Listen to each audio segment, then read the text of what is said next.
Hello and welcome to SpyHards podcast. I'm Agent Scott. And I'm Cam the Provocateur. And this week we are very excited to bring you our second James Bond director, Cam. Who do we have joining us? Yes, we are joined by director Lee Tamahori, who helmed 2002's Die Another Day, as well as other films like Triple X, The Next Level, aka Triple X State of the Union, as well as The Edge, Once Were Warriors, and more.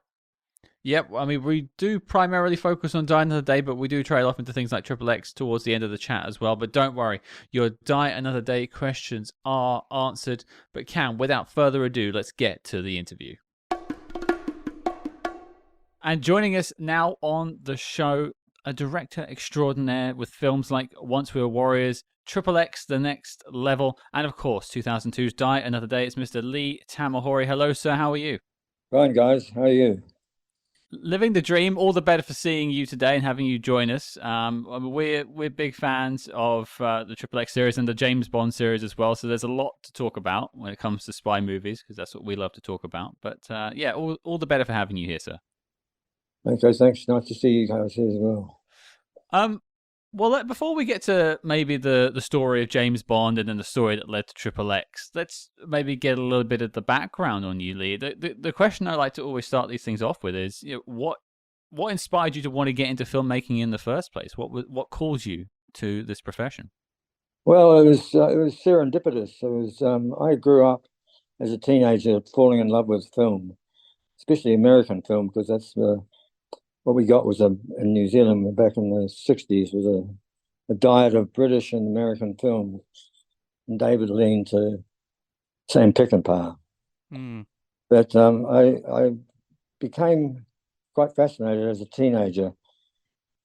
And what was the films I would see, especially Westerns. Some were better than others. In fact, many were terrible and some were brilliant. So it took me a while to figure out that people like John Ford and others were masters at their craft. But I had no idea what was going on. No internet, no. You had to go and buy books from a bookstore to find out what was really happening with film. So I started to make a list myself. It was kind of an early IMDb. I'd go and see a film and I'd take a note of the director's name. And I'd write that down, and I'd find out who wrote the thing, and I'd write their name down as well. And I took the producer's name as well. And it took me after a while, cross-referencing, I'd find that certain writers would be working with the same director. And maybe that was what was responsible for the film being so good. I cut out the producers pretty early because it was... Hal Wallace and et cetera, et cetera. They had a huge platform of movies, but they were hiring directors and writers. Anyway, to cut a long story short, I compiled a cross-references list. So I'd go, oh, there's a film by this guy called John Ford coming up. It's called The Man Who Shot Liberty Valance, and it's written by blah, blah, blah, blah. So I'd go and see it based on the merits of what I'd seen them do before. It turned out to be an obsession. Roman Polanski's just made Knife in the Water, and let's follow him now, and let's see where he's going, etc., etc. So I became obsessed with film, and in a country which had no film industry. So I was just a nerd, sort of a video store geek, like Tarantino, perhaps. I started to become a know-all about everything and anyone, everything to do with film. And it was this is all around the late 60s, the time of Roman Polanski goes to New York and makes Rosemary's Baby, etc., etc. So there was an explosion, especially Bonnie and Clyde. The cinema changed for me radically around that point. Bonnie and Clyde and Rosemary's Baby came out. That's still the 60s. and the 70s, Scorsese and Coppola and the others had yet to arrive. But so there's no hope of getting a job in the film industry because it didn't exist. The only things that existed was a government-funded National Film Unit, which was very closed shop, and a small smattering of commercial producers, but nothing like the commercials we make these days. They were just branding exercises and small. Anyway, cut a long story short, I get into the 70s. I was in my 20s, in my late 20s, when suddenly the New Zealand Film Commission established a working film environment funded by New Zealand lottery ticket sales or something like that. It was in 1978, sorry. But prior to that, filmmaking had emerged. What happened is we were piggybacking on the back of the Australian film industry, which saw the merits in having a film culture of its own. So in 1974, the Australians set up their film commissions, and we followed suit 2 or 3 years later. And when that happened, I was just serendipitously in the right place at the right time to walk into an industry knowing nothing at all. But then most of the people working in it knew nothing anyway. We were all complete novices. We had no established industry. The only technical people that were on a film were the camera assistant, the sound recordist, and very few others, because filmmaking is very collaborative, but it's not all that technical. It is now, but back then it wasn't. So I walked into an environment, and I said, I'll do anything. And they said, I met the sound recordist who said, well, I'm looking for a boom operator. If you want that job, I'll train you up. But if you're no good, I'll tell you what, I won't pay you any money. And I'll train you up. And if you're any good, then I'll start paying you. And if you're no good, then you won't get paid at all. I said, that's fine. I'm not being paid now because I'm on the dole. So it's something like 1976. I was unemployed and on the dole, and it's just serendipitous, as I say. Long story short, again, I was boom operating for 4 years and doing every film that came along, because there was only 1 or 2 films made a year in New Zealand at that stage, right up until the 1980s. And then I had a very fortuitous piece of luck, I think, because of my blathering on about. I was unique amongst all the people working in film, because I knew a lot about filmmaking, filmmakers. I'd done all my research, juvenile research, but I knew who all these players were. So I knew scenes and instances, and I could quote chapter and verse from any picture that came out, and Marlon Brando this, and about this actor, or whatever. And one of the directors I was working with, he overheard me, and we started having a good chat about film. He was a film obsessive as well. His name was Jeff Murphy, and he's made a handful of excellent New Zealand films back in the 80s. And anyway, he said, look, I'm making this film called Utu, which is about Maori land wars during the 19th century. The confiscation of Maori land and the uprisings associated with it. I said, what are you offering me? He says, I want you to be the first assistant director. I said, what do I need to know about that? I'm a boom operator. He said, well, you tell me someone else that can do it, and I'll hire them. Tell me someone that's better than you. What he meant was that we had no trained professional assistant directors, production managers.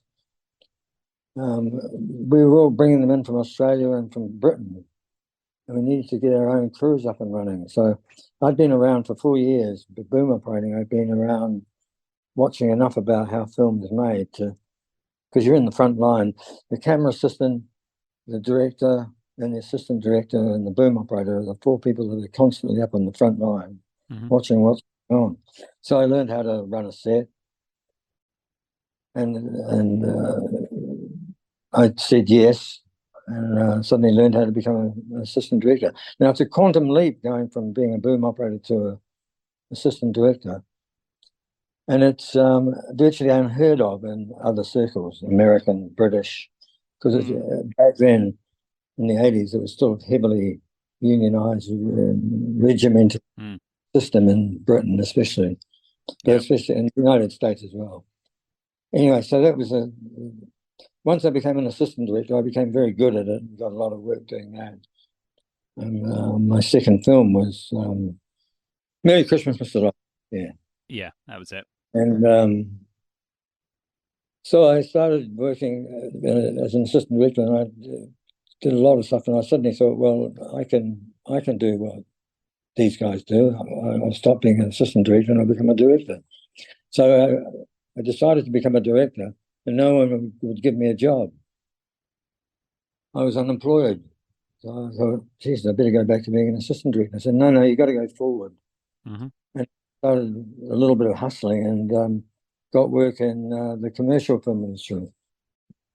And in commercials, some commercial production companies took me on and said, yeah, we'll let you have a go as a director, and you either make it or break it. As it turned out, I made it. I became very good at making commercials, and I loved the environment. Best film school in the world. Mm. And then it came round to Once Were Warriors with my first film, and that's the potted history. Well, it's an interesting one. I was doing some reading on you earlier today, and sort of reading about you and getting to Die Another Day, which we'll get to in a minute. But I read that you had a little bit of love for spy films, sort of growing up, especially sort of the older thrillers. What sort of ones jumped out to you, especially when you were making that list of directors and films when you were younger? Well, of course, the spy genre in the 60s was absolutely. I mean, it was the American Western I fell in love with, and then, of course, the Sergio Leone clones, which, but then in the 60s, the spy film was everywhere because of the Cold War, nuclear annihilation, Cuban Missile Crisis, and everything like that. So we were living in almost Armageddon time, and there was a lot of fear and insecurity, and Vietnam was running amok. But I saw The Spy Who Came In From the Cold. Well, prior to that, I'd seen Dr. No, and thought this was the start of an entirely new genre, which I was unfamiliar with. And the very first album I ever bought, 33 and third RPM album, was John Barry's soundtrack to From Russia with Love. Oh, wow. But once I saw Once from Russia with Love, which is the best Bond spy film ever. It's a real espionage film. Mm-hmm. And I thought the soundtrack was so amazing. I bought it before I'd even bought the Rolling Stones. So I became quite obsessed with the Bond movies. And then once Goldfinger came along, I could see that it had turned a corner and stopped being spy movies and become James Bond movies, larger than life, etc., etc. But at the same time, along came Marty Ritz, Spy Who Came In From the Cold, and just blew me away because I thought, this is what I've been looking for. This is this hard-edged drama. Richard Burton, how could you fail with that? And it didn't fail. It was phenomenal. And then I started hunting down everything. Of course, what's Michael Caine's first? The Ipcris File. Ipcris File, yeah. Ipcris File and Macintosh Man, etc., etc. You know, the list is endless. And I'd watch them all, even Hitchcock's ones. But Hitchcock wasn't very good at the spy movie, though. It was a different approach he'd take. He was into suspense and drama. But I watched them all. It pleases me to hear the Macintosh Man get mentioned. It's not a film that gets thrown around too much anymore. No, that's right. John Huston, isn't it? Yeah, it's a great film. James Mason. I love it. Yeah. So, but I, after seeing what could be done with John le Carre, it proved, when Little Drummer Girl came along and stuff like that, I had a sort of laser-like focus on the authenticity of it all. So I'd go to the Bond movies after that just for sheer spectacle, because when it moved into the 70s and they lost Sean Connery, I almost gave up on it. But then I went back, and because it had changed from spy movies into spectacular action pictures. Yeah, highly, very enjoyable. So we'd go and see those because it had the greatest stunts in the world were being done on Bond movies before anyone else. with the legendary stunt of dropping off the Spy Who Loved Me, isn't it? Where the guy jumps off with a parachute on his back and it's got the Union Jack on it. Mm-hmm. Anyway, I digress. Yes, a great love of spy movies. Well, I'm curious, you referenced Le Carre and, the spy who came in from the cold and the influence it had on you in movies like The Ipcress File. Did you ever, over the course of your career, try to develop or pursue maybe a more hard-edged espionage film? Not really. When I hit the United States after Once for Warriors, it was the mid-90s. Yeah. I made Mulholland Falls in the spirit of hard-boiled pulp fiction, and that was another genre I really loved, the film noir and film, but hard-boiled detective fiction, Raymond Chandler, etc. So that's what I made my fifth. So, but the spy genre was dying a natural death in the 90s, along with the bank heist film. Everything was dying a natural death as VFX took over and dinosaurs roamed the earth and things started to change. The superhero movies started to emerge in the late 90s. And so the whole film game was changing, and those genres, the Western, the gangster film, everything, the hard-boiled film noirs were becoming very rare and fast. But I'd never developed I spent a lot of time working on an assassin film called Shooter, and then someone else ended up making that. But no, I'd like to have got my teeth into it. But you got to remember that also in the 90s, spying was espionage per se was kind of on the back burner. The Soviet Union had collapsed. There was no prisoner exchanges on bridges anymore. Although we did put one in. We tried to make the most out of the beginning of Die Another Day. We thought we'd make that as hard edged as possible, even though the rest of it was going to be a laser from space movie. So I'm quite happy with the way the North Korean bridge swap worked out in Die Another Day. Oh, it's a great sequence.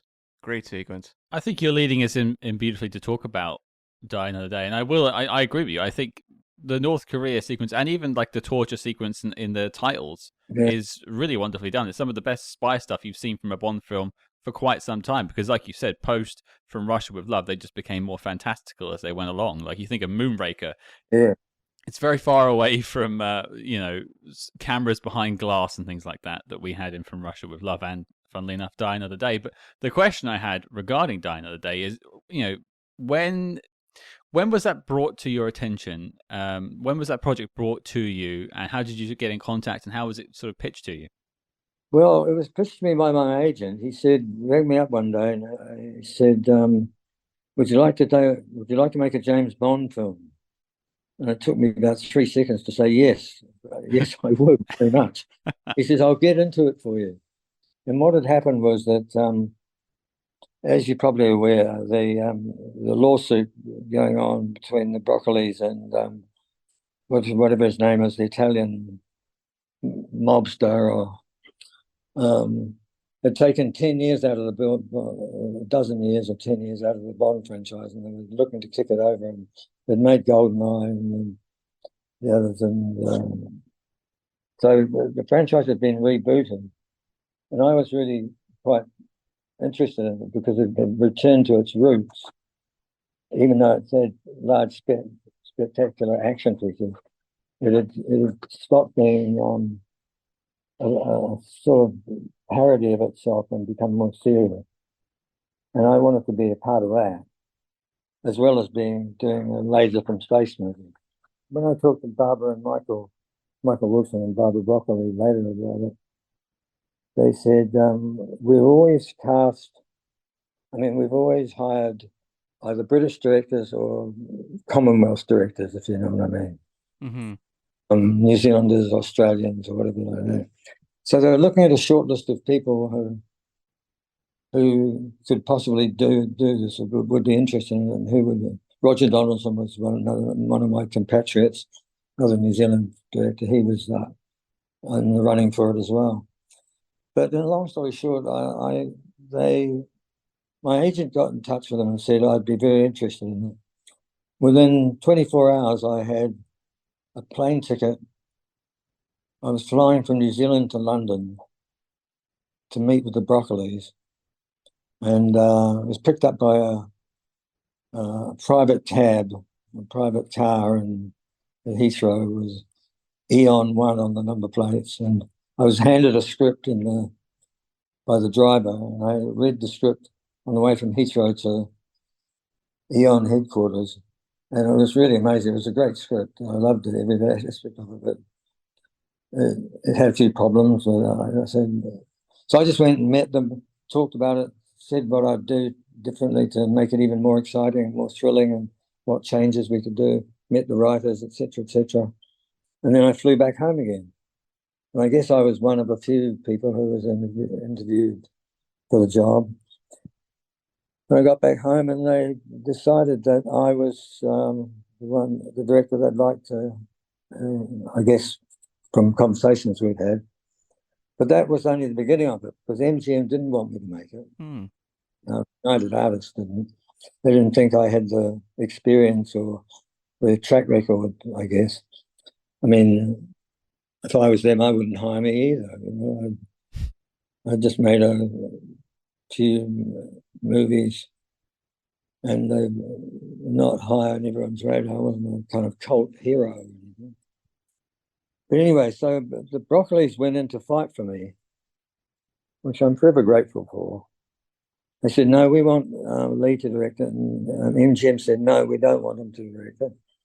And it went on and on for months and months, 4 or 5 months. They fought my corner for about 5 months. Wow. And you've got to remember that they own the franchise. They share it 50-50 with United Artists, MGM, as it was then. But they pretty much call the shots. They write the screenplay, they hire James Bond, they do all the casting. They do, and pretty much MGM UA was a rubber stamp exercise for the Broccolis and Eon Productions, because they never lost money on them. They always made money. So eventually Barbara and Michael won, and I got the job, and the rest is history. Did you have any sense as to like what got you the job? Because I know that Barbara Broccoli's talked about really loving Once Were Warriors, but was it something you felt like you pitched in the room, or like a suggestion as to how to evolve the Brosnan era? Like, do you have any sense like what the connection was? I can't pinpoint exactly, but I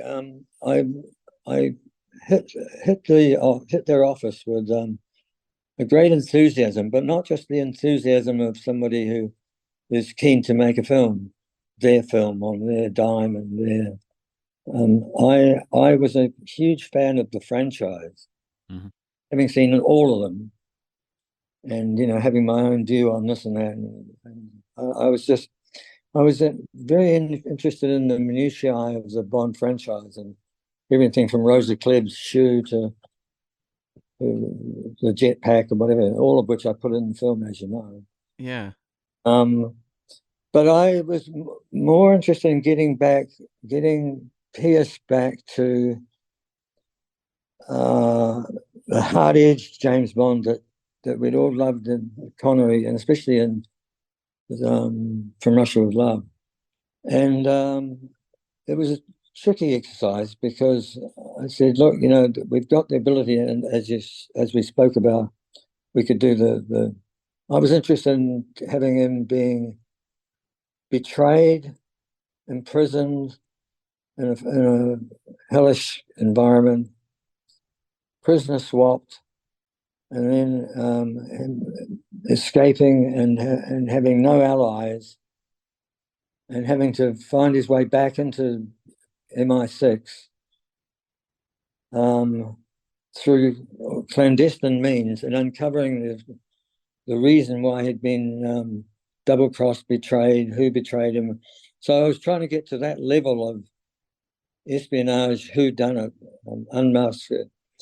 My proposals were quite gleefully accepted, except I think that I went too far into the sort of Macintosh Man version of things rather than the James Bond. But I was trying to bring it a bit more hard edge. When the new era rolled around after Pierce, that's when they got back on track. But they were really doing. They were having to fight the Bourne identity and Bourne franchise. So not fight it, but they compete with the Bourne franchise, which is why they went back that way rather than do it in Pierce's one. So if it was Die Another Day, I had a lot of ideas which I pitched to them, and they were accepted those ideas because I'd found that in my filmmaking in America, which is only about four or five movies up to that point. Because when I made Once Were Warriors, it was a raw. I'd never made a film before, so it was just a raw, hard-edged social realist piece, pretty fired up. And but by the time I made 4 films in America, I had an inkling of what's needed to convince somebody that you could do the job, and that was to explain very lucidly what you thought was wrong with the screenplay, or what you think could be, and to have the answers to fix it. Not just to say, I don't think this works and I don't think that works, etc. You're best to have a pack of cards that had good suggestions on them. Some of them are bad. Some, I won't say bad, but not quite acceptable. Some things I think would have worked marvelously, but were not denied, but passed over because of other reasons which I won't go into. But I think, I guess I just had a lot of good ideas, a lot of which were, when I got down with the writers, we put into practice. Well, that was actually going to be my next question. So you queued me up beautifully there, Lee, because I read earlier that once you had got the job, you'd gone in and you'd worked with Wade and Purvis and punched up the script and got it to where you wanted it to be. So what were some of those ideas that you injected into the story? Well, one of the first things that I did was I said, look, there's no ending to this. There's no proper ending to this story. The ending that was written was, I don't mean to disrespect Purvis and Wade. I love them both. But we all knew the film was the script was incomplete. Mm-hmm. The ending was a boilerplate Bond villain's lair. It was in another underground bunker somewhere in North Korea, and Bond had to access the underground bunker and do the usual stuff, and much like You Only Live Twice. I thought we should have a different ending, but I didn't know what it was. That we needed a different environment for it. So we all agreed that the ending would be different, but we'd work on it as production. The production date came up. We still haven't solved it, but we let it sit there because all we need to do is change the environment, not the structure of the script we was going. Mm-hmm. But oh God, it's hard to remember now. I said one of the things I said to the producers was, do you mind, because it's a Bond movie, it's the 20th Bond movie, 40th anniversary, something like that, 2002. I said, would you mind if I buried a lot of little homages to the other Bond movies in the film? And they said, no, that's fine, as long as they don't scream out, look at me. And I said, no, that's not my intention. They'll be there for fans of the franchise. And you don't even know what they are. We can talk about that. And but no, I went into it from the start. The surfing sequence was in there already. Mm. We just modified that. I just modified that slightly. But the whole opening of with the in North Korea, or the betrayal of Bond with diamonds. We all three of us worked on that to tighten it up into what it became. I said, we need a character that's a classic Bond villain, who's not the character that changes his face, but the guy that get diamonds blown up into his face. So he has diamonds embedded in his face. So that was my idea, to blow up the suitcase of diamonds and have Zhao diamonds studded in his face.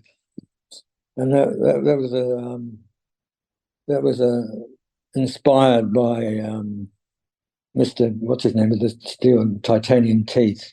Oh, Jaws. Jaws, yeah. It was a little tip of the hat to that. But as we went through it, I said, the Cuban stuff became. I love my contribution to the Cuban. The Cuban sequence was in there, where he gets his face changed. Mhm. But I expanded it, and I thought I'd always loved the Cuban angle because nobody had really explored it. Hitchcock and a few others had done their hit jobs on Cuba. But I thought if we were going to shoot in Cuba, by the way, but we went and scouted Cuba. We were going to be the first major production to shoot in Cuba. This was 2001. We were in scouting there.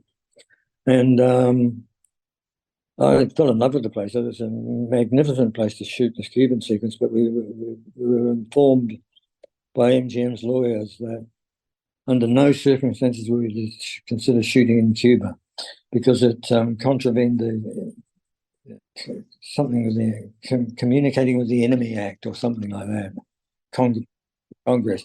And the fee would be we'd fined $1 million a day. So we had to drop Cuban. So Cuba was recreated somewhere else. But my major contribution to the Cuban angle was establishing a sleeper agent. I said, what we're missing from here is the guy, I said, we need a character like Beckham Faye or whatever his name is from Russia with Love. Oh, yeah. The Turkish. Yeah, Karen Bay. Karen Bay, yeah. Always loved that character, even though he's played by an American, Spanish-American actor or something like that. I said, what we need is a character like that. That he's got no assistance. Bond is on his own in Cuba. All he needs is a car and a gun, and he can solve his problems. So I created the character. I forget his name now. His Cuban sleeper agent that he activates, and so he could get himself a period car and a period revolver. So at least he had something to action with. I think I might have come up with the idea of being on an island too. They're all small things, I think it was set on the mainland before, and now it's set on a remote island, and we couldn't find a remote island, so it's a model shot in the movie, etc., etc., etc. But as things progressed through the film, we started shooting, and we still hadn't licked the ending. And the Ice Palace sequence was I came up with. We went up to Iceland. We were going to. There was going to be a speeding car sequence. It was in the script. It was written as, I forget now. It was written. It was a car chase, and it did this and it did that. And when we went up to Iceland, we went to this little this well-known glacier, which when the glacier calves or breaks off, the icebergs float around in this big pool. They can't melt and get out to sea because there's only a narrow stream or river going out to the sea. So they stay floating around in this lake until winter comes along, and then they freeze up hard. And it looks like a frozen Monument Valley. And I said to the guys up there, has anyone ever put a car on this ice? And they said, yeah, well, someone made a commercial up here once and put a car on the ice. They said, you just got to check the thickness of the ice and to take the weight of the cars. I said to the producers and the second unit guys, Dick Armstrong, I said, what if we staged the whole car chase here on this lake when it's frozen? Which everyone thought was a good idea, because then we could race around and smash into these icebergs and do it. Was a spectacular environment, never been done before. Yeah. The beauty of it was the second unit got to shoot it all, and I got to shoot none of it. The dirty little secret of the Bond movies is the director never leaves the studio. You stay at Pinewood, and other units go out and shoot all this fabulous stuff everywhere else. I'm not saying it's all like that, but it's often that's the way. But I didn't mind. It was so exciting just to be able to pull all this stuff together.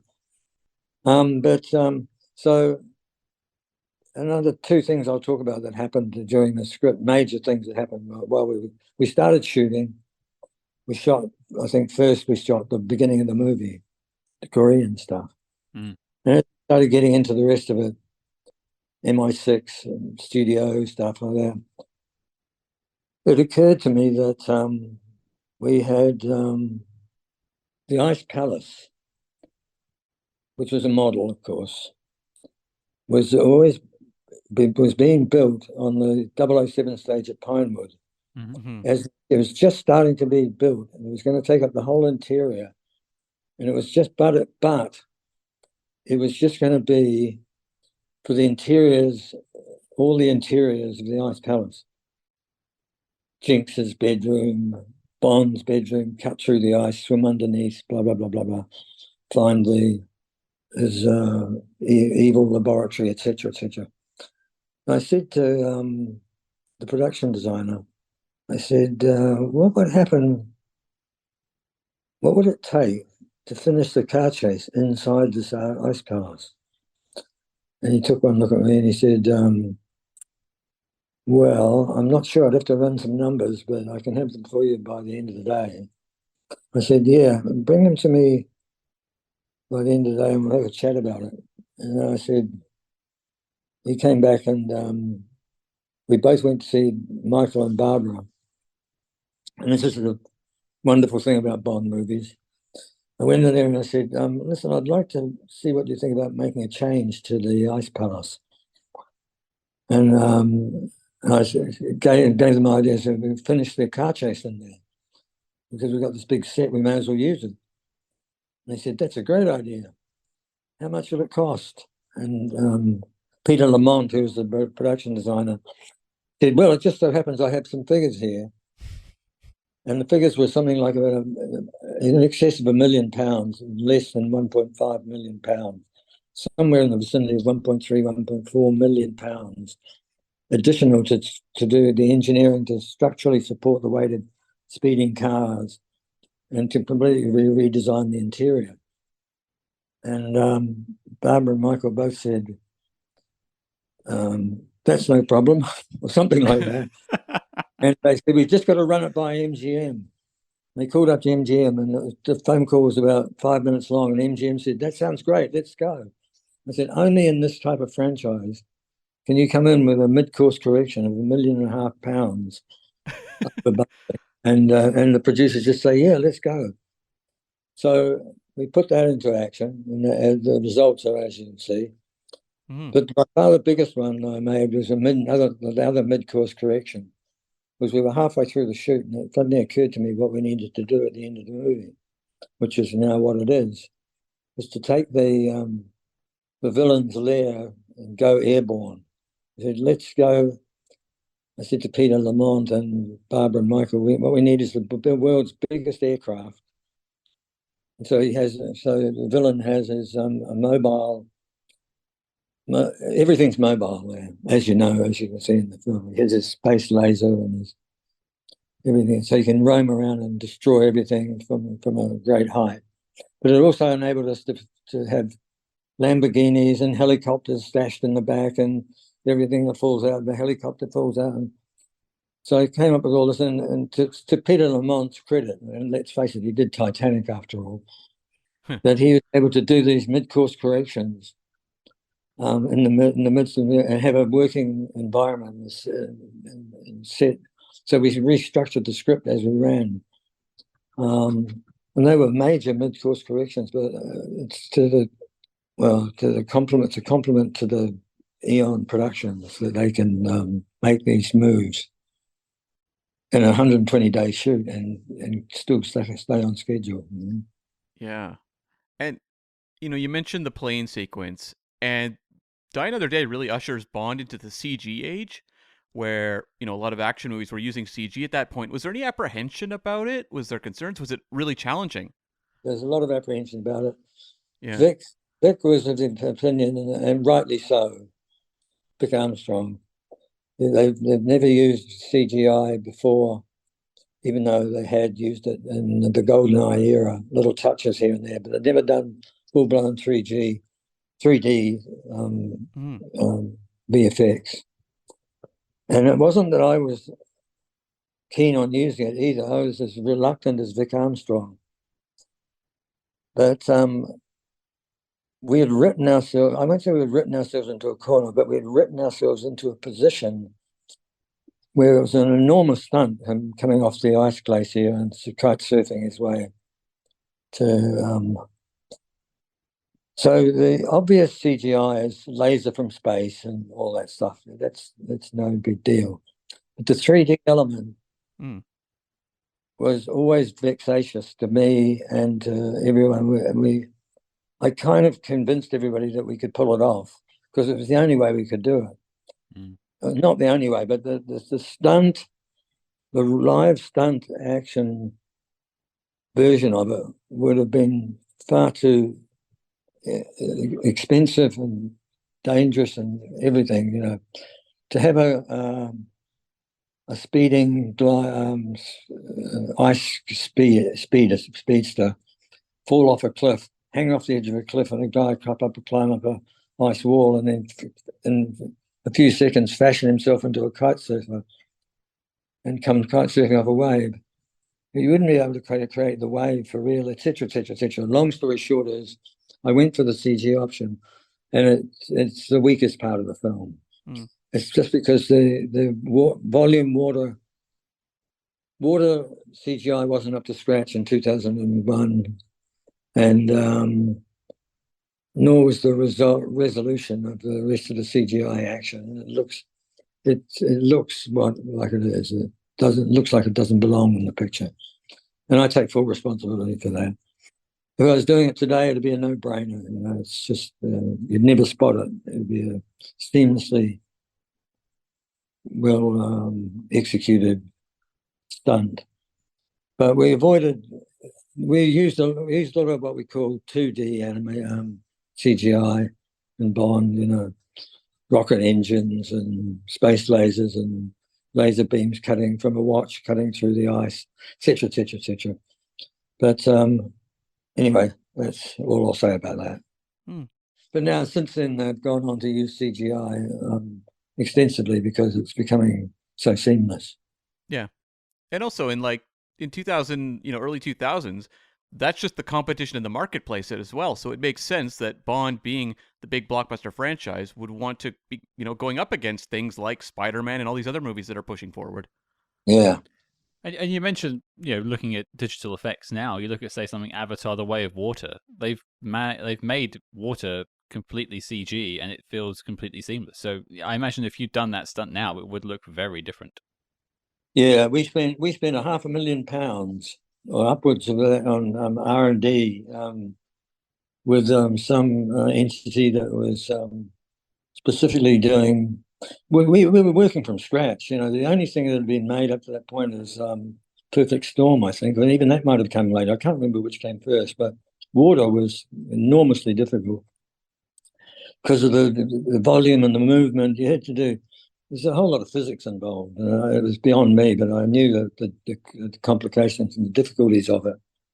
But we spent a lot of money doing R&D and getting it up to a level where we could make a wave and a 3D wave.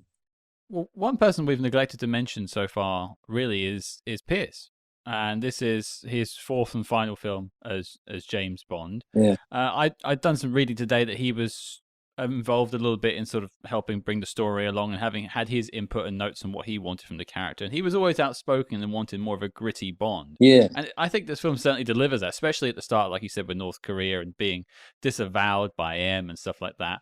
What was your experience like working with Pearson and sort of his involvement with the product or the project? Well, he was a seasoned veteran by then, and I really loved Pearson. He's a really not what I call one of the more normal actors. He has he's achieved great success, and rightly so. But he doesn't let it go to his head. He's like a lot of Welsh, Irish, Scots, New Zealanders, sort of a bit self-deprecating and like wake up every morning thankful that you've got this great job to be in. He doesn't behave badly ever. And he's a great guy. He's very easy to talk to. And we talked a lot about him wanting to be the grittier Bond, and he'd been trying to do that on the other three movies. And that brings us right back to where we started this conversation about spy movies. You know, he really wanted to be that guy, which is why we hatched the opening sequence and worked on it and made it so it's both spectacular in a Bond fashion, but also brutal on him because he's been betrayed and left to die, and torture regimes, and etc., etc. But he had a very good sense of his character and who his James Bond was, and so he would not step outside that. And what he wanted to do was to have this role be taken seriously. And even though sometimes the franchise is at odds with that because of some of the action sequences that are set up, people either go, that's fantastic, or they go, that's ridiculous, or it's implausible. But he's very aware of that. I mean, I was having so much fun on that film. I remember one day we had an upside-down car for his Aston Martin to be flipped upside down on the ice, and he's sliding along on the ice. And we're in a rig inside a studio with the ice just rushing around between us on a revolving. And I just cracked up. I started laughing while he was acting, and I just couldn't. We had to cut. He said, "What are you fucking laughing at?" I said, I just can't believe I'm here doing this. I've got you upside down on this crazy little rig, and we're filming you in a speeding car racing upside down. It's just so." I said, "I can't believe it. It's just so James Bond. It's ridiculous." I mean, we just had a good laugh about it. No, he took the role very seriously, and I was really, really pleased to work with him. It was a great gig. We interrupt this program to bring you a special report. Calling all agents. Keeping the lights on at SpyHards HQ ain't cheap. And frankly, nor is feeding this school of attack piranhas. So we need your help. Roger that, Scott. Only at the SpyHards Patreon can you gain access to exclusive shows like Agents in the Field, which tackles non-spy films starring your favorite spy icons, and The Debrief, where we channel our inner solitaires and predict how the big spy movie news of today will impact tomorrow. So make like a Treadstone agent and activate your Patreon membership at patreon.com/spyhards today. Cam, tell the people what we have in our sights this week. Catch up now with our November offerings, including reviews of The Bodyguard and Cowboys and Aliens, plus The Debrief, where we reviewed the new James Bond reality show 007, Road to a Million. Did Eon strike gold this time? Find out. But before this message self-destructs, Cam, resume the spy chinks. Well, I would love to talk about another actor actually in the film, Halle Berry, who I kind of had a question a little bit about development, because there was so much talk about Jinx getting a spin-off, and there's a lot of ground laid in terms of having Michael Madsen as her boss in this movie. At what point in the process was there serious consideration about spinning this character off? Did that come before you started shooting, or was that along the way? No, it came during the shoot. Jinx was not my idea, but Halle Berry was. Okay. And I'll tell you the reasons why. Jinx was the obvious female femme fatale and the female lead in the character. And they had never cast a major American movie star actor in a James Bond film. And I said, well, Halle is perfect for the role. And I said, but they said the reasons they gave me why they'd never cast an major American actor is that they were worried that said actor, whoever it may be, might overshadow the James Bond the actor who was overshadowed James Bond. And my argument was, it's impossible to overshadow James Bond. Whoever's playing him, it's all about him. Why don't we support him with a top flight actress?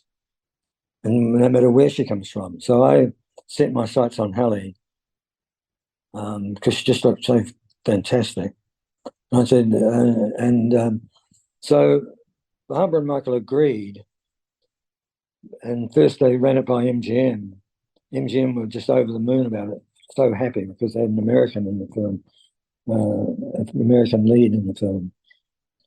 And so that was so Halle came to work and it was marvelous and did all her work and everything. And as we went more and more through it, her character became more fascinating. And that's when the spin-off idea started. I think Purvis and Wade came up with it. I'm not sure whether Barbara and Michael, it was probably Michael and Purvis and Wade.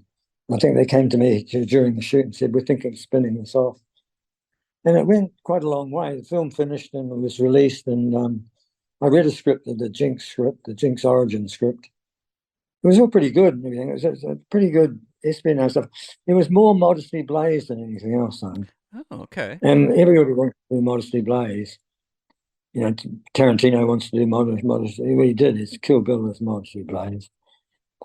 But yeah, it was a good script, but I suspect I don't know, probably there wasn't the financing appetite for it, but it wasn't Eon's fault or anyone else's, and I wasn't involved in it. Mm-hmm. And I mean, I got to say, like, the casting has aged very well because you had Halle Berry right before she wins the Oscar. Yeah, she won the Oscar in the middle of the shoot, actually. Yeah. And then you also have Rosamund Pike, who, of course, has, in the years since, become one of the best actresses in her field. Yeah, she was phenomenal. I think it was her first role ever. Mm-hmm. There was dozens and dozens of women auditioned for the role. We've auditioned them on film too. We shot them on film tests, proper film tests. But Rosamund was just a natural, and she was just so natural for the role. It was it was a no-brainer.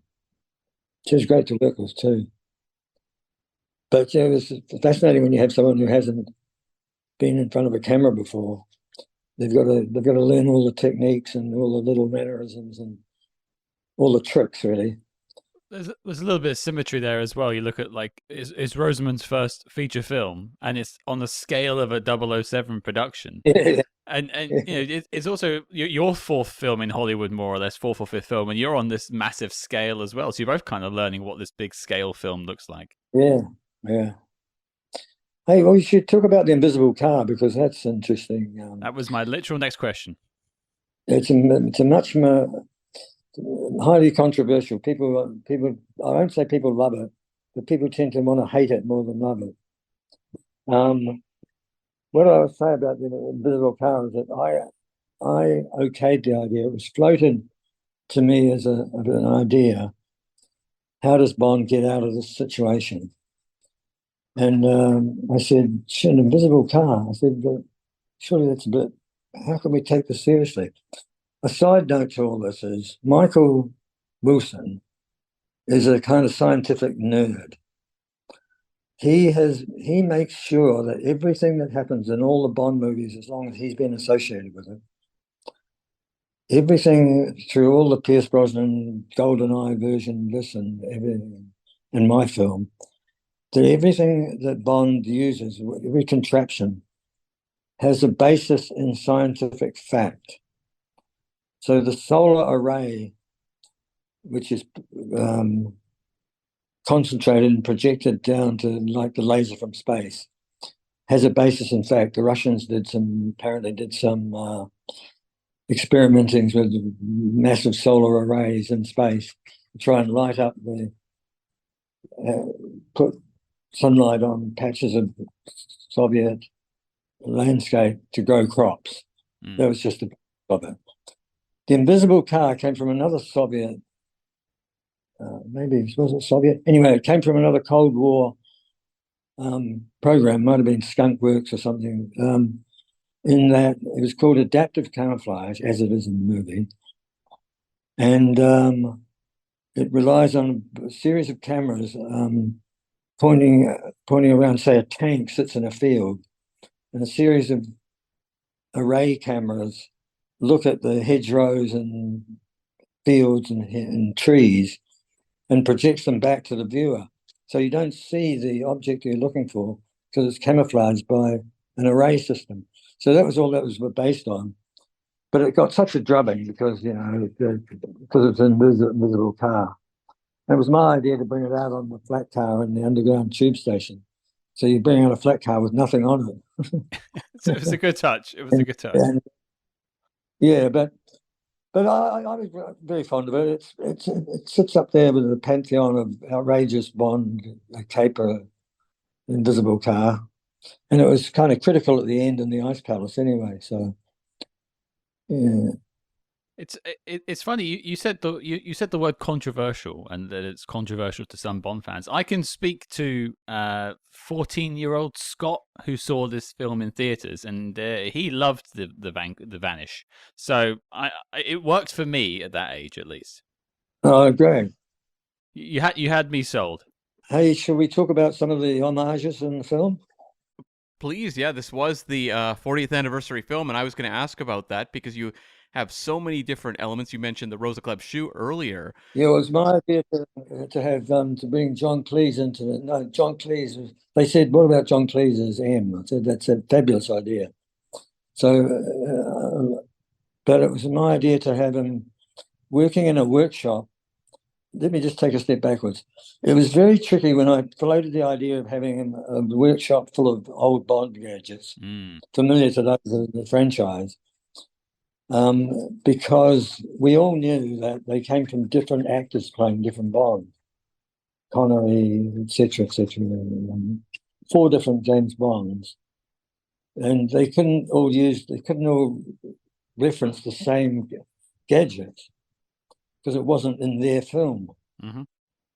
But we decided to do it, and I still think it's a good idea. And just leave them as an aside, just they're there on view for people, those who know. So it was very important that John Cleese didn't say, "Remember when I gave you this," or "Remember when we used this," or something. And it was Pierce's idea to ruminate through them and just be fingering the objects, Rosa Klebb's shoe, the jetpack, and other things like that. And he said, "Did these things still work?" He could say, rather than "I remember using this." So it was just a little aside, but I loved that sequence. Was there any ideas or like props that you would have liked to have done that just didn't work out for that anniversary movie? No, we had to rebuild the jetpack, but the Rosa Klebb's shoes were the genuine article. Michael got them out of the secure James Bond 007 safe, and we were all marveling over them, because they look quite cheap and cheerful now, but they're still classic Bond. Oh yeah. What else did we do? So you'll be aware of the heli coming out of the sea, of course, is a direct reference to Dr. No. Mm-hmm.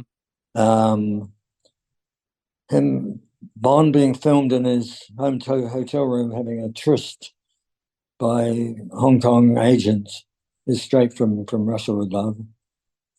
What else is there?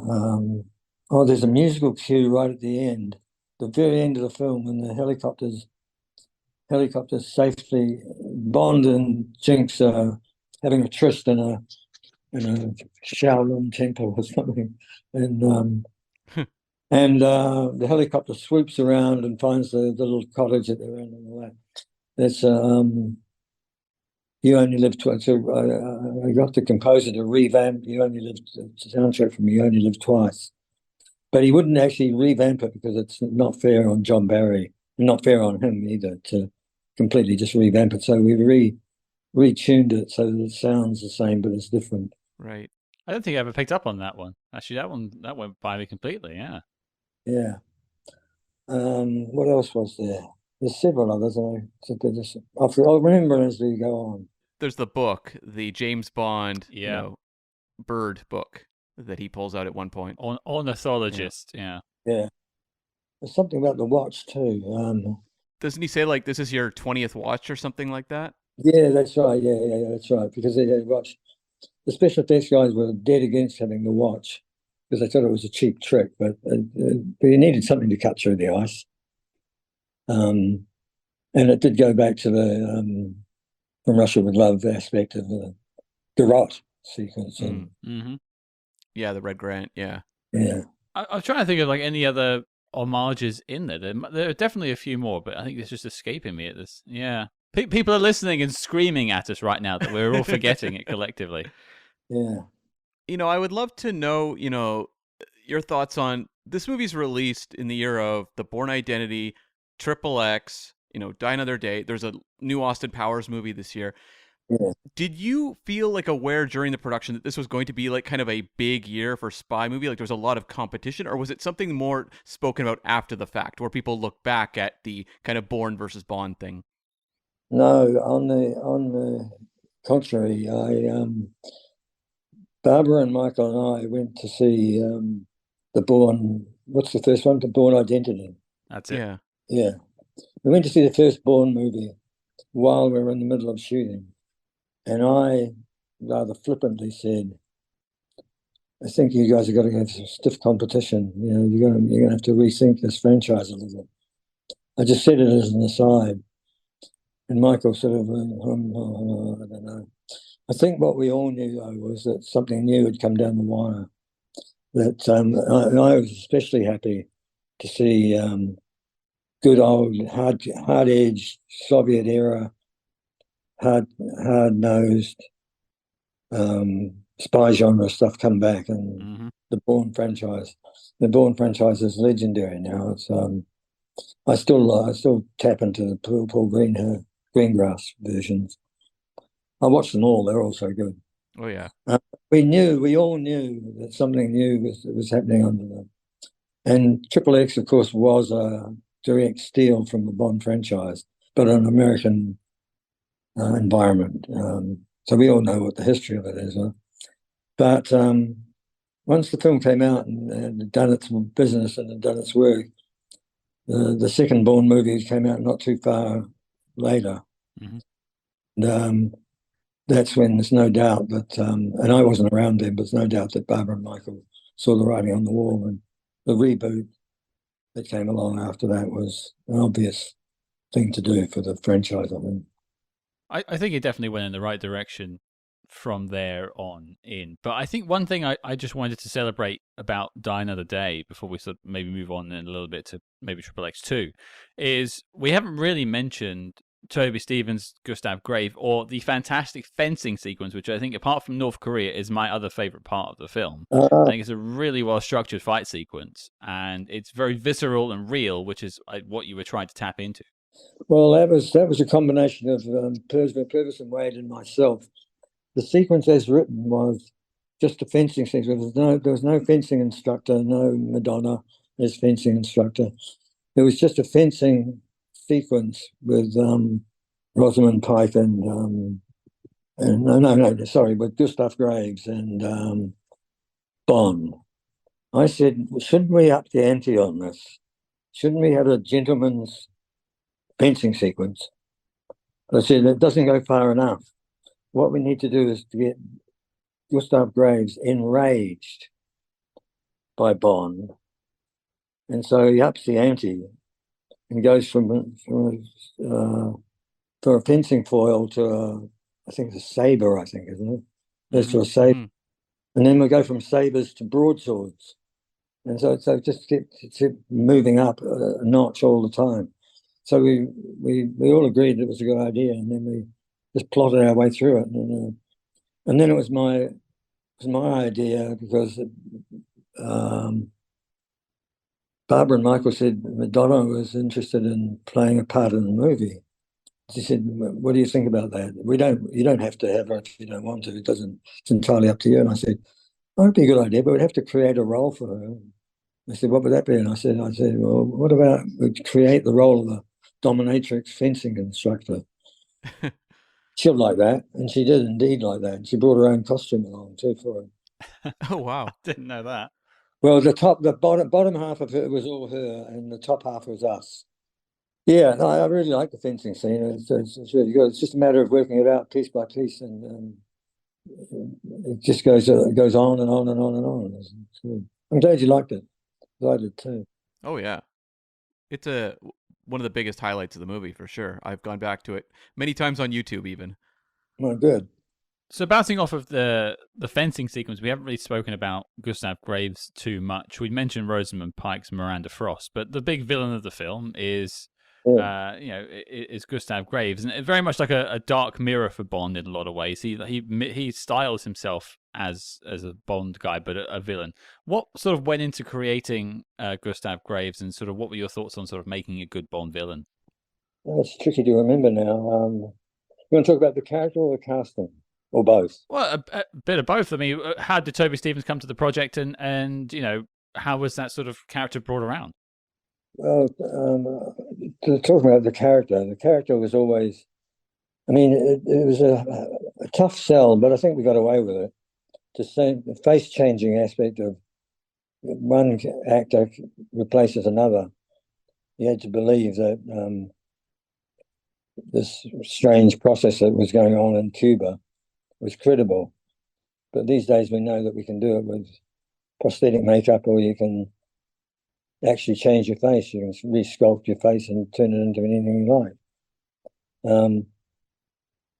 But the character was always pretty much what was written on the page is what I didn't change him much at all. Just I didn't have any input into. He was what he was. He was a Korean villain who goes and survives a fall in a hovercraft down a waterfall. Somehow miraculously gets as you do, and gets rebirthed as Gustav Graves. With a Korean father who he meets and kills. But no, the casting of Toby Stevens was once again, it was Toby's. I think he'd done some television, but I don't think he'd done much film. Certainly one of his first big roles. He was great. I just loved him immediately from the get-go. Well, I wanted to ask just about the VR sequence. Oh yeah, which is something I think people remember from the movie as well. And I was curious, kind of, was that something that was in the script and you arrived, but also, like, was it something of an acknowledgement that Bond had become very popular in video gaming at the time as well? well, no, it wasn't because of that. It was, but I was well aware. I'd been playing around with gaming in the late '90s when it was all Star Wars and early stuff. And by the time it came to 2001, gaming was a big deal.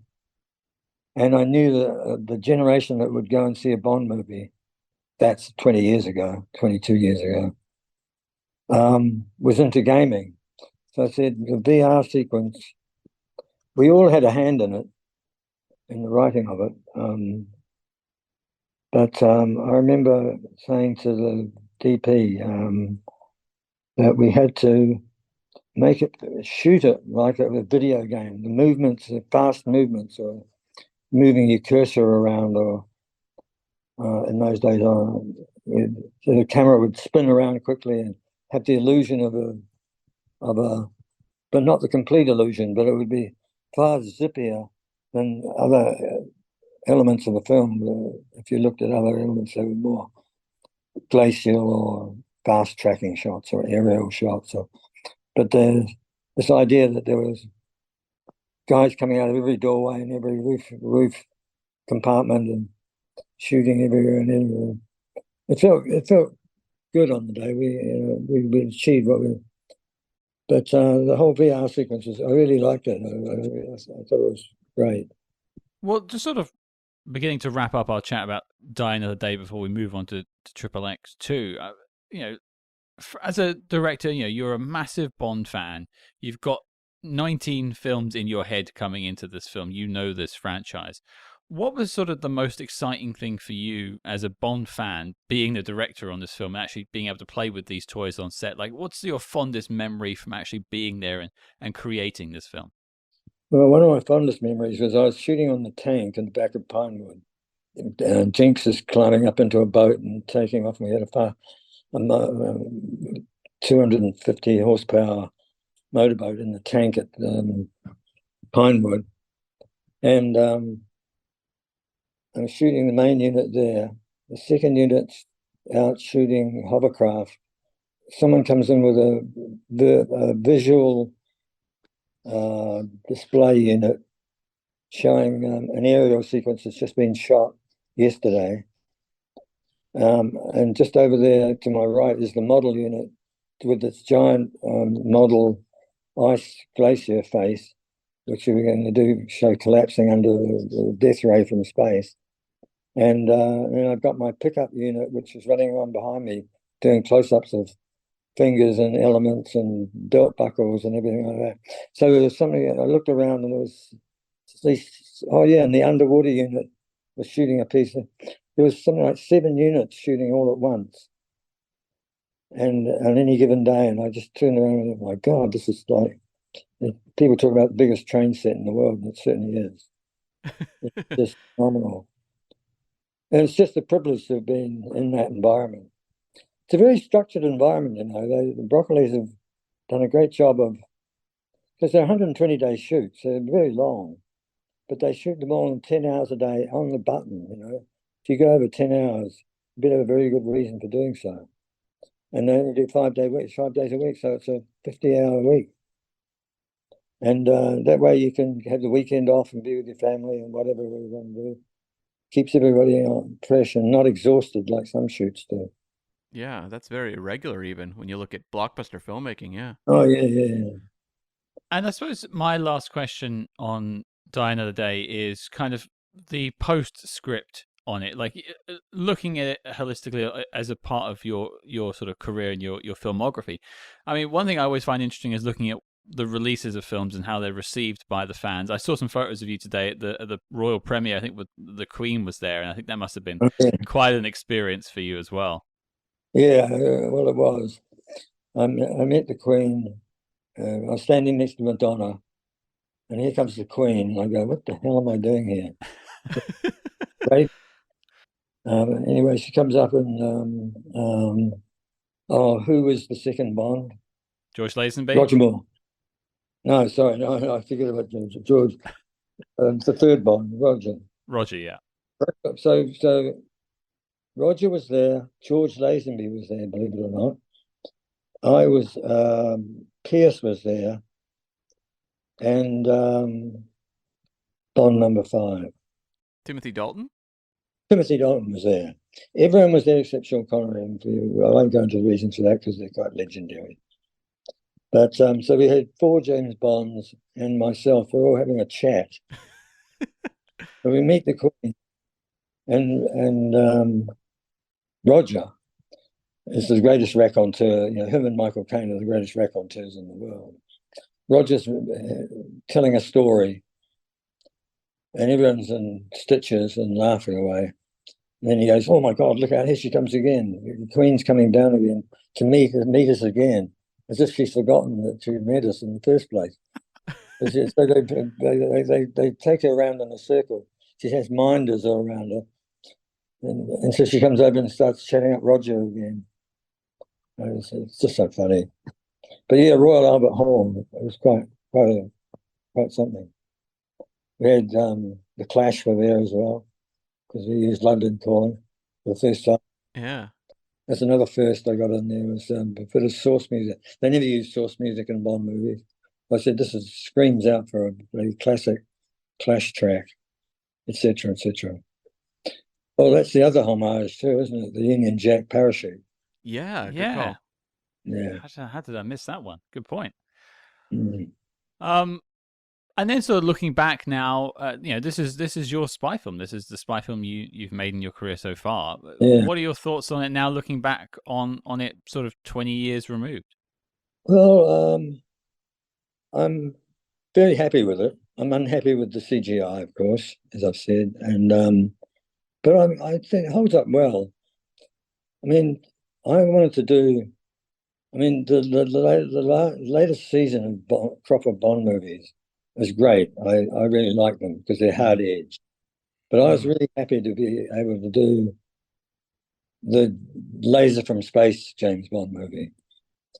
I mean, I really enjoy the spycraft and the espionage elements and all the hard edge bit, but it was also great to do.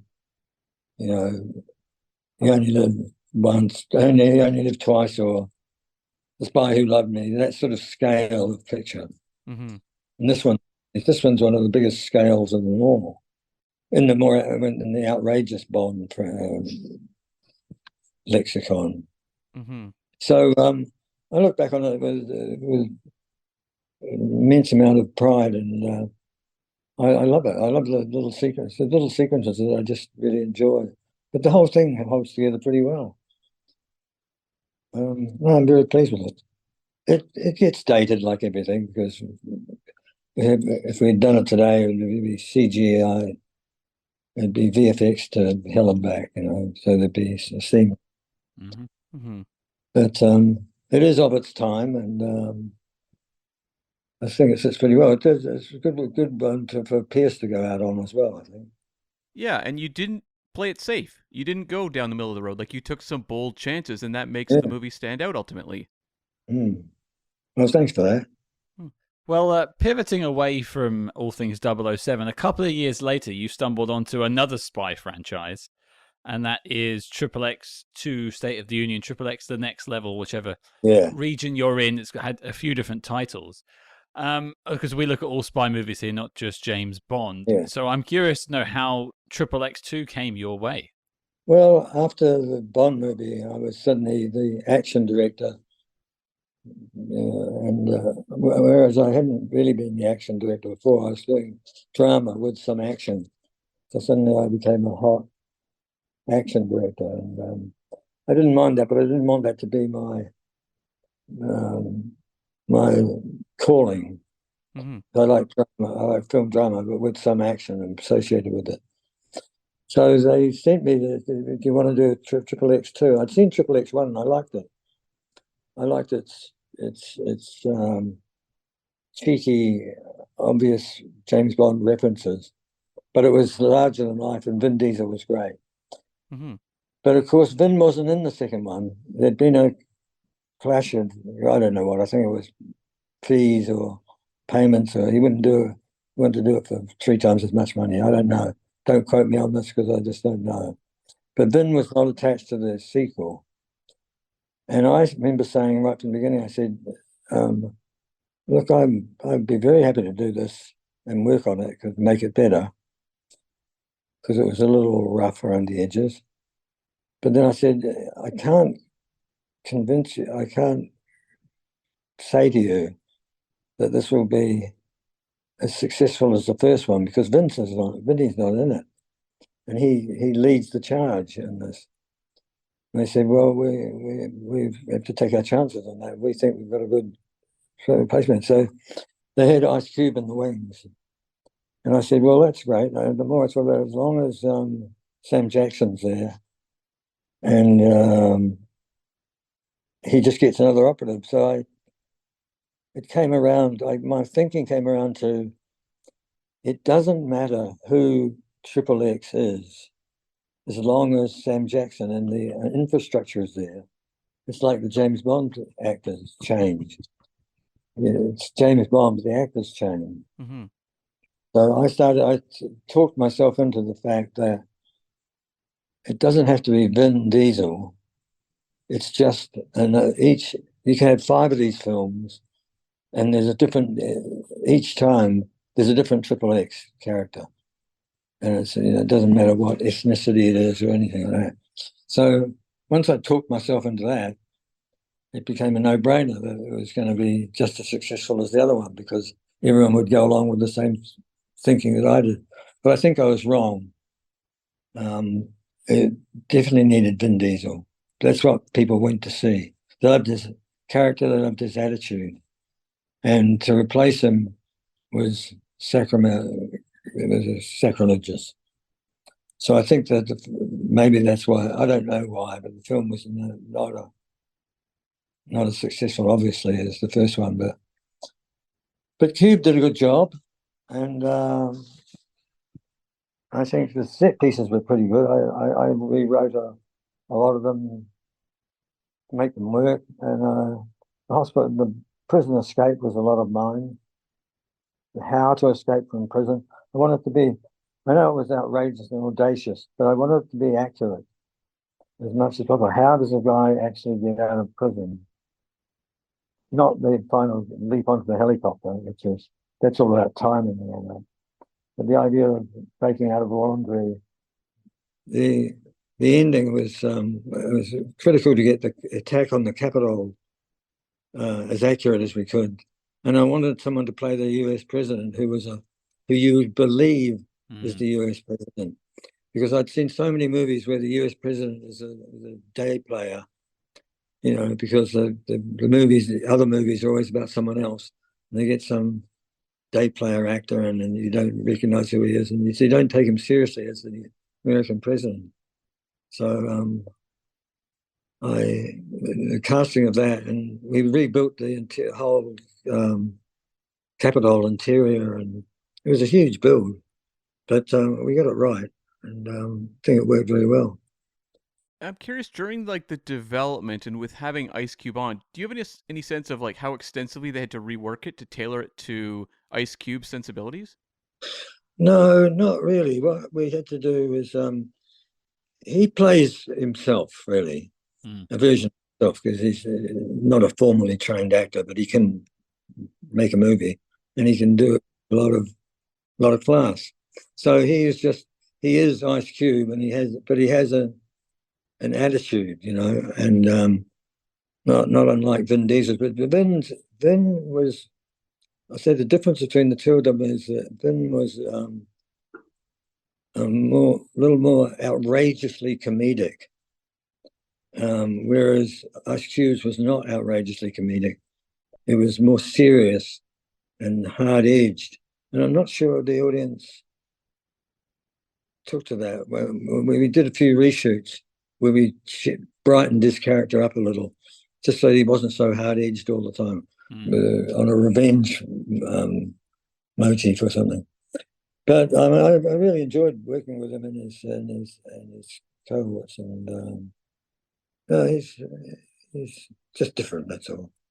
What was I imagine budget being one of the bigger differences, but obviously working on the James Bond set with, Broccoli's, MGM, all those people behind it, moving over to, I think Sony did the XXX films off the top of my head. Yeah. What was that? Was it a different challenge for you as a director? Because I imagine you had a very different amount of resources to pull from in terms of, bringing your vision to screen. No, it's pretty. They're very, very supportive. It was actually a Joe Ross company called Revolution. That was not a subsidiary of Sony, but they had the releasing deal distributing through Sony. But so it was shot, with an independent crew, a professional crew, should I say, in Canada, and no, not in Canada, in Baltimore, and where else was it shot? Not in Canada. I can't remember now. Mostly in Baltimore. Had a good time there. But no, it was the same. It's the same. Different. It's different. We worked longer hours, but not much longer. We didn't do 10-hour days. We did 12, sometimes 13. Because what most pictures have, and still to this day have, is a release date, a year or something, 2 years in advance, and they have to stick to it. And sometimes that's a good thing. Sometimes it's a bad thing. But we had to get that out, and by a certain date, had to be shot by a certain date, and it had to be finished by a certain date, fully post-production and everything. So I had 2 teams of editors working around the clock on it, which is unusual. I've only ever worked with one editor.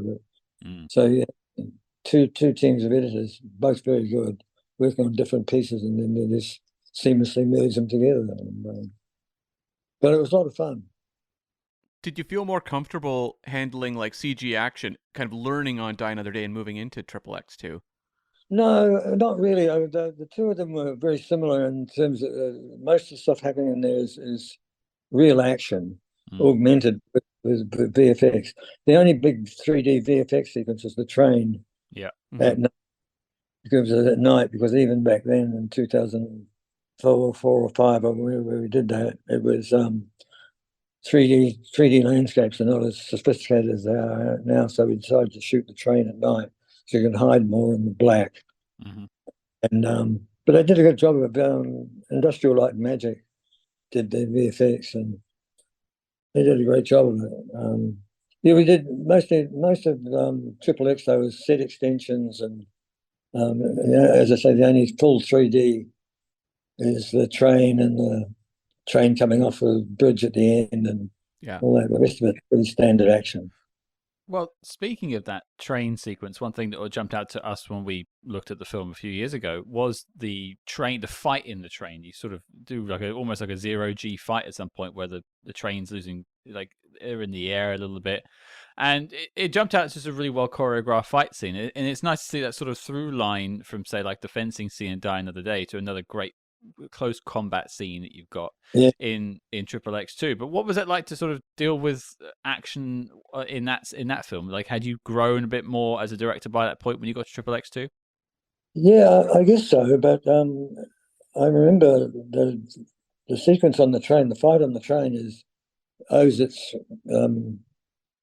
heritage to From Russia with Love, fight in the train between Connery and who's the actor? Red Grant, played by Robert Shaw. Robert Shaw, yeah. So that magnificent fight in that sleeping car cubicle, and then in the toilet of From Russia with Love, showed me that you could do a fight in a closed environment of a traveling train. So we had a bit more space, but not much more. So I'd say we just worked it out. What can you fight with what's the handiest things, a pot, a knife, or whatever is at hand. They're both. Yeah, it was just a lot of fun to stage it, but it was to keep it as credible as possible too. It's just a process. I wouldn't say I'd learned anything from the Bond movie. I was just applying different. Since Once Were Warriors, I've been doing fight sequences and trying to make them as authentic as possible, even if they were in outrageous situations. Okay. Well, I just wanted to quickly ask about, because I asked about villains in Die Another Day, but again, you've got a great villain here with Willem Dafoe, great actor. Yeah. What was it like to work with Willem and coming up with that rather large performance he has for the villain in the film? Yeah. Oh, he was fantastic. He's such a good actor. He works, and he's a really good physical actor. He likes to do his own stunts, not the dangerous stunts, but he likes to physically do his own fight sequences. He trains really hard for it, and he loves it. He loves the physicality of it, and and it was a classic villain's role. The usurper that, and I knew that he'd be the actor that could pull it off, that could pull off the dialogue required for it too. He's brilliant. I love working with him. He's so versatile. Oh yeah, and you've launched a new XXX here in Ice Cube. Were you hoping potentially to continue? Like, did you think I might do a sequel continuing? Because I've actually gotten to launch a new character here. No, what I thought was I would hand someone else would come along and do the next film, but they'd do it with a new XXX, as I said before. I thought that was my one. Someone else can do the next one and I thought it would go on. They would find some other actor, and maybe female or whatever, something like that. But that never happened. Yeah. No, it took them a long time to come back to Triple X franchise, about 10 years after that until they came back with Vin Diesel. Yeah, that's right. Well, the last question I've got for Triple X2, maybe before I start to wrap us up and let you get on with your daily, is you mentioned your sort of favorite moment looking back on Die Another Day was you standing on the set with about 7 units rushing around in different places of the world, and on set with you there. Transporting that question to Triple X2, is there any fond moments you have from shooting that film that you look back on? The tank full of rappers and criminals from the hood driving a tank over a whole lot of parked cars was the highlight of my day. And the tank then blows up the truck with a shell, and the stunt guys go flying through the air, and I'm behind the camera where the stunt guy comes flying towards the camera and leaps down into a safe place, just as the car door comes flying inches behind him. I thought, my God, potential for something going wrong here was quite huge, but it looked great on film. I just loved the whole assault on the U.S. Capitol. It was fantastic. It's got to be surreal when you're just watching these enormous spectacle moments through the viewfinder. Well, when the Special Forces group break into the Capitol, into the House of Representatives, and start shooting everyone inside, I started shooting that, and I put it together editorially, and it was one of the most vicious, brutal exercises I've seen on film. We had to cut it back. We had to cut it back a lot because even those stunt guys were just falling over. It had a awfully violent, more violent than I'd seen when we were shooting it. Once you cut it, it just looked like a terrible. And with the events of recent years, in the last 20 years of this and that and terrorist attacks, we just thought it was just too much. We just pulled it back. Funny that, but it happened. No, it probably a wise move, and like you said, recent events did sort of reflect that film in a way. Well, let me tell you this. Back on the Bond movie, when we were writing the script, or tailoring the script, 9/11 happened right while we were sitting in the Broccoli's office in Mayfair. And we took the day off, and we were just watching it all happen. And in our script, at the end of the film, Graves and his space laser was laying waste to the city of Seoul in Korea. And buildings were being blown up and crashing down in the script. And we changed tack immediately and just threw that part of the script out and went for another thing. So it blows up the DMZ. And that's why it was in the script. But yeah, that's where real life interfered with what we were doing. But it was quite shocking. But, yeah. I think that was a smart pivot. Yeah. Well, last couple of questions I have for you, Lee. First and foremost, and you mentioned it at the top when we were talking, I think maybe before we hit record, but I'm curious to know, obviously, post Triple X2, you said you did a couple more Hollywood films, and then you've gone to making more films in New Zealand. What is it you've been working on recently, and what have you got coming up? I've spent 5 years on a film on and off with COVID interfering in the middle of it. Sure. Putting together a film, which I'm very happy with. It's in Toronto, and it's going to come out in February and general release here and in Australia. I'm not sure where it'll end up in the rest of the world. Some streamer might buy it, but it's called The Convert, and it's set in 1830 in New Zealand.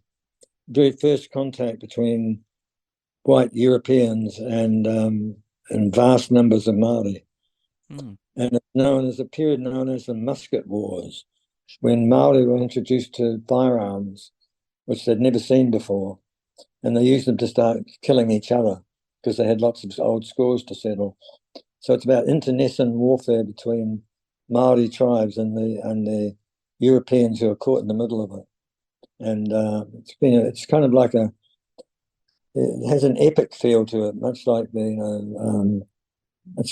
won't say it's a David Lean type of thing, but it's that scale and scope. It's quite massive, and it's the largest film we've ever made or funded in New Zealand. Oh wow! We're happy with it. So it's really, really great performance. 30 to 40% of the film is in the Maori language. subtitled, of course. I was just looking it up on IMDb. You've got Guy Pearce in the lead, and there's a small James Bond connection, as you've got Lawrence. I may not pronounce his name correctly, but McCory. Yeah, Yeah, he played Mr. Kill in Die Another Day. yeah, did right. You're right. A nice little connective tissue there. He was also he was one of the key orcs in Lord of the Rings. I didn't know that. Okay, wow. He might be the lead orc in the assault on Helm's Deep. Yeah. I just looked him up. There you go. That's a good photo of him there. Great. Well, so that's coming out soon, and you're looking at hopefully getting distribution worldwide at some point, so we can all see it. Yeah, hopefully so. Wonderful. And last question I have for you. This is a big question. It's been asked to every single person that's been on this show. Even James Bond directors have been on previously. John Glenn's answered this question, so you're joining that elite team of people now. It's a very important question. Lee Tamahori, what is your favorite spy movie of all time? Spy That Came In From the Cold. Boom. What a pick. Yeah. Without What a pick. And you were straight off the mark with that there. You had no hesitation. No, I've seen them all. It's the best of them. Yeah. Better than the Ipcress File. Ipcress File is very good, but that's a classic. Yeah, and they're actually both Ipcress and that are 65, I think, aren't they? Like, that's a great year for spy movies. Yeah. Well, it's been an absolute pleasure talking to you, Lee, and going through the story of Die Another Day and Triple X2 and hearing what you've got coming up. I couldn't imagine this day come, but thank you for taking the time to speak with us. It's been an absolute pleasure. Yeah. You guys, nice to meet you, and nice to know that there's people out there who love the genres as much as I do. Oh, definitely. There's many of us out there. Not always, we're good spies, though. We're often quiet. Hiding in the shadows a lot of the time. Yeah. All right, guys. Thank you, sir. See you later. Take care of yourself. There you go, folks. That was our chat with Mr. Lee Tamahori, and I want to take this moment to thank him for taking the time to speak with us today and share his stories about his time with 007. And if you like what you heard on this interview, we have a ton of bonus James Bond interviews in our back catalog. Check out people like Julian Glover, Colin Salmon, Denise Richards, all there for you to check out. Mariam Darbo, Robert Davi, the list doesn't end. So make sure you hit subscribe and follow wherever you're listening. But Cam, what did you think?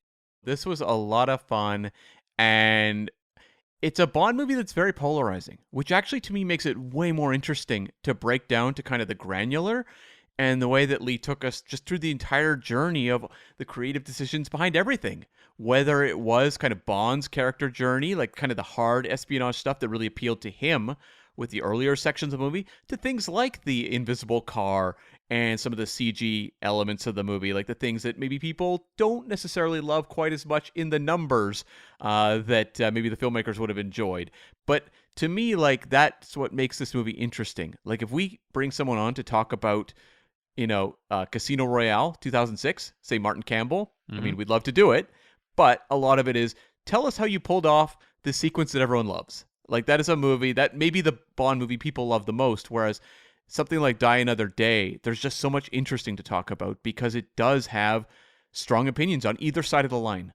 Well, I think some of the most interesting and rich texts in any franchise are the ones that are polarizing, because a lot of the time the ones that are playing it safe don't get spoken about. Mm-hmm. And I think, we've both gone on record about Die Another Day. It's a film that both entertains and infuriates us at times. It really is a game of two halves, but there's a lot right and also some wrong in that film. But what I really loved about this chat was just getting the opportunity to hear it from the man himself. This was his baby throughout. He knew what he wanted to do with this film. And also, he has a pedigree in spy movies. He started the whole conversation by talking about his love of spy movies and the ones he used to watch as a kid and what sort of built up what he was trying to do with this film. And that's not something I was aware of going into it, like how much love Lee had for these classic spy films that I hold near and dear to my heart. And one thing I think that still works about Die Another Day is that that pre-title sequence, really going for sort of the grittier side of spy movies, which is not something we'd seen much in Bond films sense that maybe like From Russia with Love, we'd see a bit more of it in the Craig era going forward.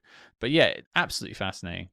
Yeah, and I mean, I could not have been happier than when Lee announced that he was, someone who really enjoyed the Macintosh Man. Yeah. I did not see that coming, and that was one of the greatest moments of this year for me.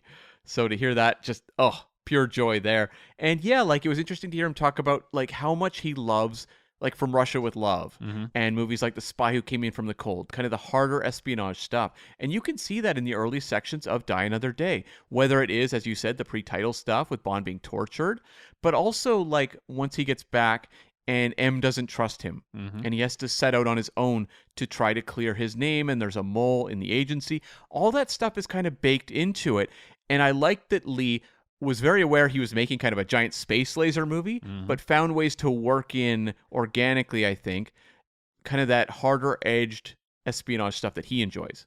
Well, if you remove a lot of the quips and eyebrow raising of this Bond film, particularly at the start, you are basically boiling it down to a gritty spy thriller. Mm-hmm. Like you take some of the eccentricities of a Bond film out, and you really have just got that. You've got a man trying to clear his name. You've got he's like disavowed by his agency. It's some sort of classic elements there.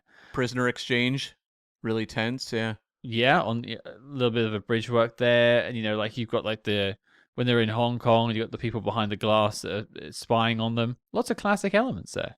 Mm-hmm. Yeah. One element I just think I wanted to sort of tip my hat to is, and you mentioned the word divisive. You said it earlier. One of the things that Die Another Day gets sort of dragged over the coals about is the CG. Is sort of the excess of the film, but the CG being really the bit that, I mean, critics at the time fired shots directly at the CG, and people still do it online. It's like the easy go-to low-hanging fruit joke of Die Another Day is, tsunami surfing. Yeah. And don't worry, we made that joke in our review. We are not afraid of low-hanging fruit, trust me. We built this podcast on that. It's all we have, frankly. It's all we can reach because we're so short. Yeah. But but just hearing it from him and sort of his perspective on why he was doing it at the time, why he felt he needed to go that way, because some of the scenes they'd written for themselves were just, you couldn't do it practically. So certainly not safely anyway. And I hadn't really ever appraised it from that perspective, but also, him looking back on it now and just saying, if he had another chance, maybe he would have done it a bit differently. And I appreciate anyone that can do something and then learn from their mistake and sort of face up to it. I think that takes a brave person to do that. Yeah, and I think of that line Tom Hardy says to Joseph Gordon-Levitt in Inception, where he says, "Dream a little bigger." And the thing was, like, they dreamed pretty big with the sequences in Die Another Day. And it's being made at a time where, as we talk about in the interview, CG blockbusters are all the rage. Yeah. And Bond has always tried to adapt to the times. So it makes sense to me how that happens. And yeah, as you said, like, it's, it's awesome that Lee can look back on the movie and say, you know what, I'm not thrilled with that. Like, I can see that this could have been done better. But I said it at the end of the interview, the thing about Die Another Day is they took bold swings with the movie. They didn't necessarily work for everyone, but you can't look at that movie and just say, oh, they just made a by-the-numbers Bond movie. They were trying some really out there things, and for some people, they love it about this movie. There are no shortage of people out there that just absolutely love the craziness of Die Another Day. And then there's others who don't enjoy it very much, but they did not sit down when they were making their, 20th Bond film, their 40th anniversary film, just saying, how do we kind of hit all the beats and move on to the next movie? Yeah, they certainly weren't playing it safe, which is probably the worst thing you can do when you're making any sorts of film at all, really, is play it safe. But especially in a Bond film, you really want to try and push the envelope, and they thought that CG was the way to do that in 2002. Hindsight is 2020, and we can look back on it now and say, look at all these, this litany of mistakes that was made. But ultimately, they were trying to provide entertainment as best Bond could, and to celebrate, 20 films of James Bond, or 22, depending on your interpretation. And it's Pierce Brosnan's Roger Moore film. It's just look at it that way.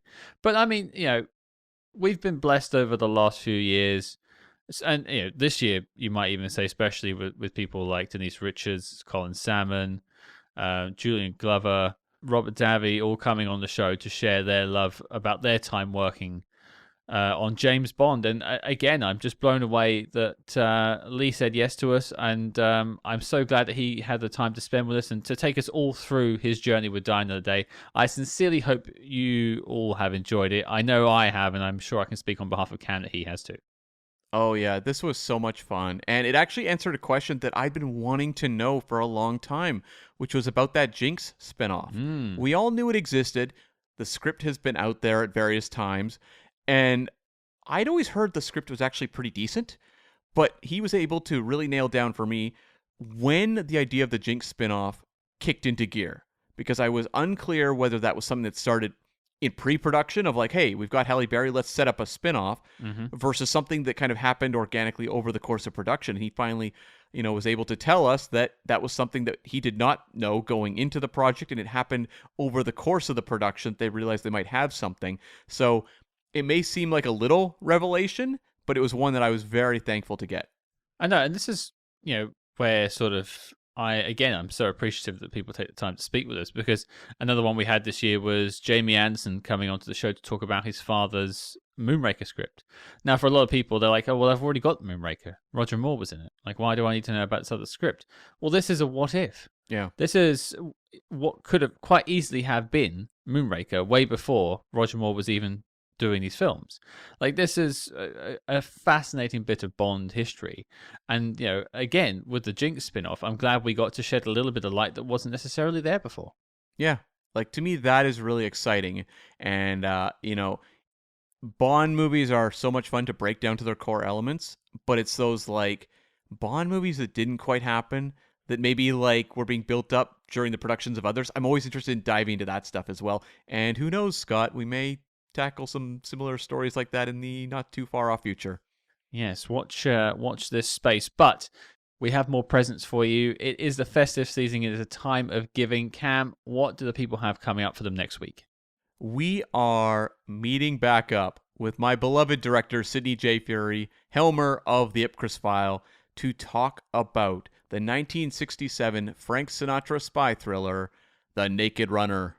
Yes, now, this may not seem like an easy and obvious pivot from Die Another Day to The Naked Runner, but it's a story about fathers and sons. It's a story about being abandoned by your country.